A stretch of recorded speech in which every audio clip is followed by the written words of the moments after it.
We're fortunate enough to have with us today representatives from both clubs in the final, Auckland City and Waitakere United.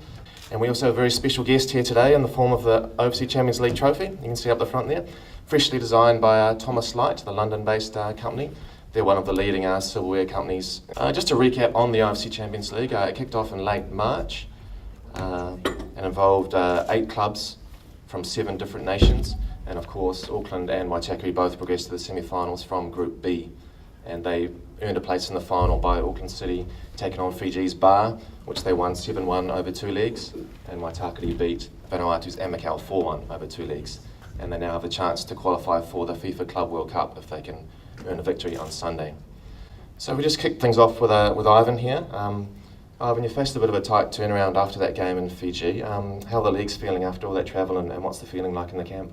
Yeah, I think we've got a week rest, so the timing's been not too bad. The guys had a good day off in Fiji the day after we beat them 1-0. So we've come into training on Tuesday night and the boys are slowly getting ready for the preparation's been good. Slowly getting ready for the big game on Sunday. Mood in the camp's pretty good. Everyone's keen and excited, and having 2 good victories in a row in the semi-finals was a good lead up to the final for us. And Ramon, you started off really well in the Champions League before having a bit of a rough patch in the middle there.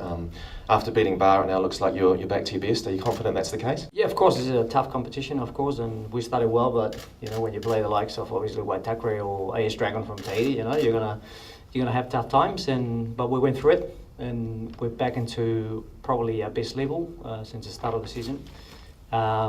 Obviously, we are convinced that we know what we have to do. We have a lot of respect for Waitakere. They have been very good this year.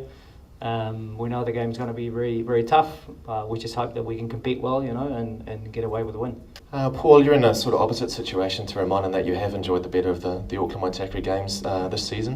Do you think that gives you a bit of confidence going to the game? We have. I mean, it's no secret that we've played 6 times this year, and we've won 4, drawn 1 and lost 1.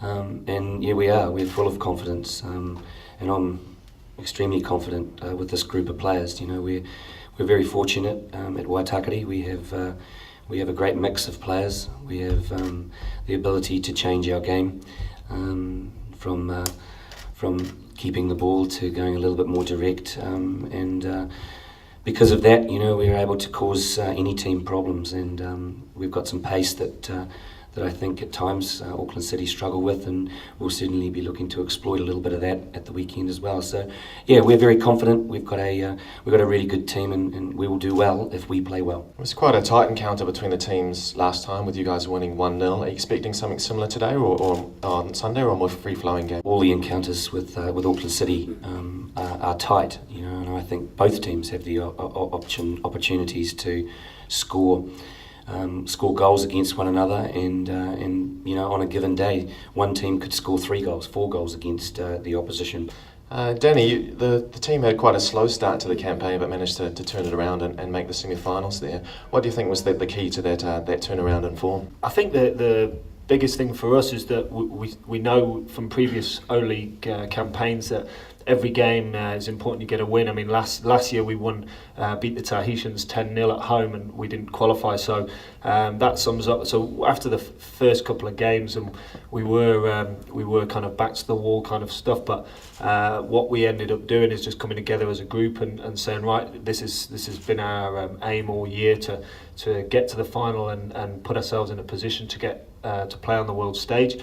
And the characters in the squad pulled us through, and we had a really good trip to Tahiti, beat them up there 1-0, which was a really tough game, and that kind of really kick-started us, and we've carried on from there. But still, I'm really proud of how we played this year. We've done really well, and we've got a great away record. We've won every single game we played away from home, both in the islands and in New Zealand, and not many teams can say that. So those kind of records are pretty good for us. But yeah, this is the big one. Now, David, the Champions League underwent some changes of format this year. Can you just talk us through some of the reasons behind those changes and whether you think it resulted in an improved tournament? I think, as Oceania Football Confederation, it's got to always be about all the member associations. I think that we hit the jackpot when we introduced 2 New Zealand teams in this competition. And secondly was the format, that was home and away and the finals. If we were to look at numbers, all the numbers have gone up. If you're looking at the countries outside of New Zealand, average attendances are 8,000 and above. The Solomons, 12,000, 15,000 is normal. Vanuatu, 10,000 is normal.